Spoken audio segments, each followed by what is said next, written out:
من شحال هادي وانا كنسمع بالناس اللي كيشدوا الطريق، كيعاودوا على احداث مرعبه كيوقعوا لهم في الطريق ديالهم.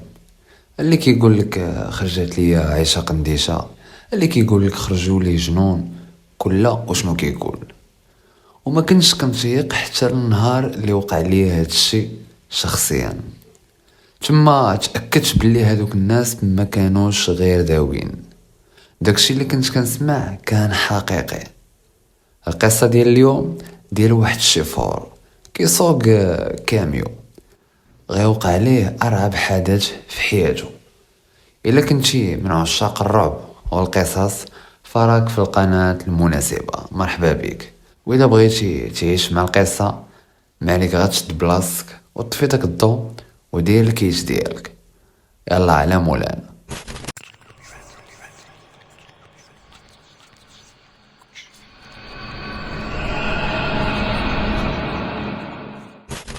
سميتي يونس، 36 عام، خدام شيفور ديال الكاميو، وكل مرة ملاوح في مدينة بقوة الخدمة. شي 9 سنين وانا خدام في هاد المهنة، قاع الطرقان دزت منهم في المغرب، والحمد لله كلشي كيدوز ميسر. ما عمري تأذيت ولا طرات ليا شي حاجة، حتى غيجي النهار اللي شفت فيه الموت والرعب الحقيقي. وكنحمد الله انني باقي عايش لحد الان. نعاود لكم القصه ديالي. واحد الويكاند جالس مع مراتي وبنتي، وكان نهار السبت بالضبط. جاتني مكالمه من عند الباترون اللي خدام معاه. انا جاتني في شكل يعيط لي في داك الوقت. كانت ديك الساعه شي 9:30 ديال الليل، حيت ديك المده كامله اللي خدمت معاهم ما عمرو عيط لي في داك الوقت وفي الويكاند. قلت خير ان شاء الله وجاوبت: سلام سيونس، كي داير؟ لاباس عليك؟ كلشي مزيان؟ اسمح لي صونيت عليك في هذا الوقت. قلت لي لا لا ماشي مشكل، الدنيا هانيه. الاسلوب اللي هضر معايا به كان مختلف مع الاسلوب اللي كيدوي معايا به في الخدمه. كان كيهضر زوين، انا حسيت بيه غيطلب مني شي حاجه. راكم عارفين بنان فاش كيبغي حاجته كيولي كيهضر زوين. مهم بقينا كنهضروا كيفرش لي حتى قال لي محتاجك بزاف. قلت ليه اش كاين ياك لاباس؟ قال لي عندنا واحد السلعه خاصها ضروري توصل في الوقت. القضيه مزيره بزاف والسلعه خاصها توصل في الوقت، وغدا بغيناك تشد الطريق باش نهار الاثنين تكون وصلات الامانه لمالها. انا تصدمت وبقيت غير كنشوف. قلت لي ولكن استاذ راه غدا الحد وهو النهار الوحيد اللي كنرتاح فيه، وعندي عائله وعندي حوايج اخرين في حياتي. ما نقدرش نخدم في النهار اللي كنرتاح فيه. النهار الوحيد اللي كنرتاح فيه حتى هو نمشي نخدم فيه، ما نقدرش. قال لي ايه راني عارف، غير شوف كي دير وراه غادي تخلص في هذا النهار ابار الصالير ديالك، وان شاء الله فيك مزيان. غير قدي لي هذا الغرض الله يسهل عليك. بقيت كنشوف وما لقيتش باش نجاوب. قلت ليه فين هاد السلعه خاصها توصل بعدا؟ قال لي ورزازات. قلت ليه شنو؟ واش حماقيتي؟ راه ديك البلاصه قاصحه وصعيبه في الليل، حيت انا غنشد الطريق في العشيه وغيظلم عليا الحال تما. قال لي غير شوف كي دير، راه حنا مزيرين بزاف وانت الامل الوحيد اللي كاين. بقيت كنفكر وكنشوف، حيت ديك الطريق قاصحه في الليل والطريق اللي فيها ما مصلوحاش مزيان، وانا فايت ديز منها ولكن بالنهار ماشي بالليل. غير الخلا والغابات، تمن الضو ما كاينش بزاف، والمدام كانت كتشير لي بيديها وكتقول لي زعما قول لي لا ما تمشيش. في الاخير وافقت وقلت مع راسي نمشي نضرب هاد البريكول نهار ولا يومين ماشي مشكل. قلت ليه صافي انا معاك، غنوصل لك الامانه. فرح بزاف وقال لي شكرا، وكنت عارفك ما غتقولش لي لا، وبقى كيصبغ فيه، راكم عارفين ديك الهضره. وهذا القرار اللي خديت كان أسوأ قرار خديت في حياتي. تمنيت تكون ما وافقتش ولا ما جاوبتش اصلا من الاول، ولكن خساره انانيه وكنشيق وكنخدم بنيتي. وكانوا بزاف ديال الناس كيقولوا لي انت راك نيه وبزاف، وما كنتش عارف ان حياتي غتقلب بسبب هاد الطريق المنحوسه وهاد الطريق الملعونه اللي غنشد. وداك الباترون صون على كاع الشوافريه وتا واحد ما بغى ينفذ هاد المهمه، وباش تعرفوني نية وما كنقولش لا، انا الوحيد اللي قبلت ندي ليه السلعه، كلشي رفضوا الا انا. المهم من بعد فاش ساليت الهضره معاه قالت لي يا مراتي ما تمشيش، راها طريق خايبه وخصوصا انت غادي بالليل، وعيات فيا باش ما نمشيش، ولكن والو انا صافي عطيت الكلمه للباترون. المهم لغت ليه، فقت فطرت قديت اموري، وصلت ديك العشيه باش غنمشي نتلاقى الباترون وناخد الكاميو باش غنمشي. عكسات لي المرأة عاوتاني وحاولت تقنعني، ولكن ما قدرتش نخوي به ونتسمى ما عندي كلمه. بس ما عدتش ليها وقلت ليها راه ما غيكون غير الخير ان شاء الله، ودابا نرجع دغيا. المهم سلمت عليها وعلى بنتي وخرجت وشديت الطريق. وصلت للشركه ولقيتهم موجدين لي السلعه في الكاميو وكل شيء ناضي. قال لي الباترون الله يديك على خير وشكرا مره اخرى. المهم ركبت ديماريت وشديت الطريق.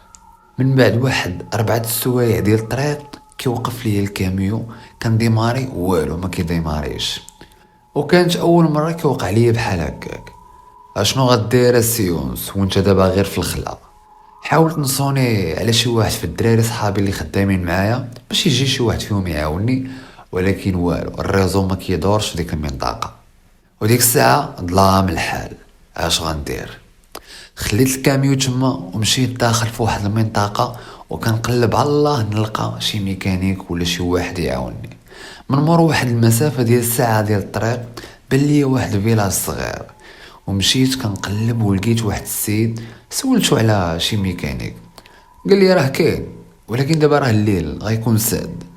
طلبت منه يمشي يكلمو ليا من الدار وقلت ليه راني اون بان، وطلبتو وقلت ليه بلي راه الكاميو ديالي اون بان وخصني ضروري نوصل شي سلعه حتى الورزازات. داك خونا غير سمع الطريق ديال الورزازات في ديك الليل بحال ما نعرف شنو قلت ليه. قال لي واش غتمشي في هذا الوقت؟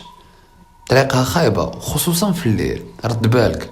قلت ليه راني ديجا زعما دزت تما والحمد لله عمر شي حاجه وقعت لي، كون هاني. المهم مشى مسكين عند داك الميكانيك وكلمو ليا وجاب معاه الماتيريال ومشينا حتى لفين كاين الكاميو. فاش صلحو تصايب قال لي مالك ديز من هاد الطريق وفي هاد الوقت، واش ما خايفش على راسك؟ قلت له ودي ماشي الخاطري، راه عندي شي سلعه ضروري خاصها توصل حتى الورزازات. وقال لي نفس الهضره اللي قال لي السيد اللي قبل منه. قال لي يا مهم اخاي رد البال، راه الطريق خايبه. انا بقيت كنقول او مان هادو كاملين خايفين من هاد الطريق وكل شيء كيوصي. دز منا زعما شحال من مره واخا ماشي بالليل، ولكن ما وقعتش شي حاجه. متفق معاهم، الطريق خايبه قاصحه شويه ولكن الحمد لله سالكه. المهم قلت حيد عليا، خلصت داك الميكانيك وديماريت وزدت. من مورا واحد 2 سوايع ديال الطريق وانا ندخل في واحد الطريق اخرى مظلمه وما كيدور فيها حتى شي واحد وحتى شي طوموبيل ما كدور، غير الخلا والغابات في الجنب. شويه سكت الكاميو وحبس بحال المره الاولى. اش هاد الزهر يا سيدي ربي، ما لقى فوقاش يسكت غير في هاد الخلا وفي هاد الليل، تا واحد ما كيدور تما. عييت ما نحاول نديماري فيه والو. نزلت نشوف مالو سكت ونعرف زعما المشكل منين جاي، حتى كنسمع الصوت جاي لجهتي، واحد الصوت في شكال. درت نشوف شكاين ما لقيت حتى شي حاجه، الصوت كيتكرر بزاف، والغريب فاش كندور ما كنلقى والو والصوت كيحبس. صراحه هنا بدات كتدخل معايا شويه ديال الخلعه، وبان ليا بحال شي واحد مخبي مور واحد الشجره. مشيت نشوف شكون كاين تما وما لقيت حتى شي واحد، او ما فهمت والو. وليت كنشك في راسي وكنقول واش هادشي بصح ولا غير كنتخايل. وانا ساهي كنفكر في هادشي اللي واقع حتى كنسمع الكاميو ديماري راسو.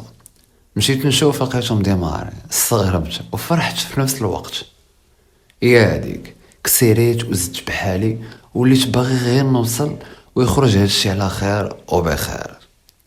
واسمعوا معايا هنا غتبدا القصه.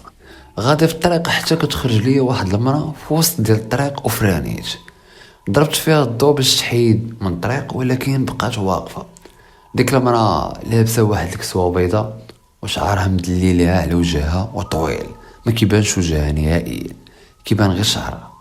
هذيك جنيه وانا هابط كنهضر معاها وكنقول ليها شكون نتي وشنو كديري هنا. ما عرفتش اش هاد الكالا خصتني في ديك الليله. انا كنحاول نهضر معاها ولكن هي ما كتجاوبش.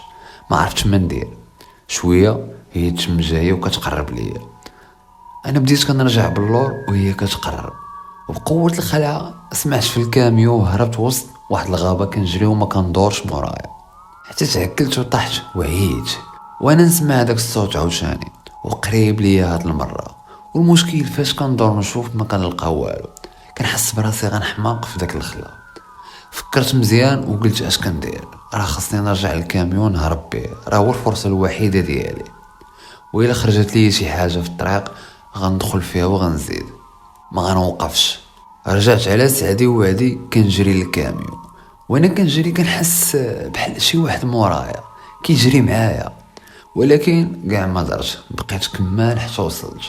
وفاش وصلت ما لقيتش الكاميون. فهمت السطا، ما فهمتش واش قلبت الطريق ولا لا، ولكن انا متاكد تما خليته، ومستحيل يسرقوا شي واحد حيت الكونتاكت عندي. اش غندير في هاد الظلام وهاد الخلا؟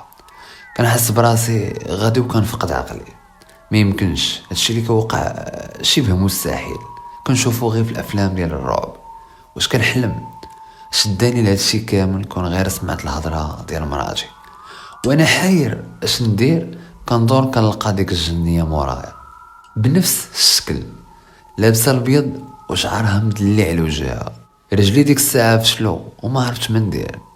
رجعت للور وقلت ليها شنو بغيتي عندي، ياك ما درت لك والو، علاش شابعاني؟ وهي ما كتجاوبش. فجأة تمت جاية عندي وانا نهرب عاوتاني، وبقيت غادي كنجري ومخلوع، وكنحس بحال شي واحد غادي معايا وكيجري في جنبي. تخيل معايا هادشي وانا هارب، كتبان ليا واحد الدار بحال مهجوره في واحد القنت. مشيت كنجري ليها ودخلت وسديت الباب وكليت بواحد الطابله كانت تما. جاب الله عندي التليفون كنضوي بالفلاش في ديك الدار اللي تا هي كتخلع. من مورا ما دخلت كنسمع الدقان مجهد في الباب. ما نوصفش لكم الشعور ديالي، ولات كتبان ليا غير الموت ولا غنحماق ولا غطر شي حاجه خايبه بزاف. تخيل معايا بوحدك في واحد البلاصه غير الغابات والظلام وما كاين حتى شي واحد، وزيد عليها يطرى لك هاد الشيء، راه حماق. واحد الوقيته حبس الدقان وما قدرتش حتى نطلب قوه الخلعه، وبقيت كنفكر شنو غندير اش غندير. والصدمه هي فاش رديت البال مع الحيوط اللي كاينين في داك الدار. ضويت بالفلاش كنلقى الدم مرشوش وشي كتابه ما قدرتش نقراها، شي رموز ما فهمتهمش. بقيت كنشوف اش هاد الكارثه تحت فيها، وبانوا لي كلاب مقتولين ومليوحين في الارض. قلت صافي، هذه هي الاخر ليا، هذه هي اخرتي.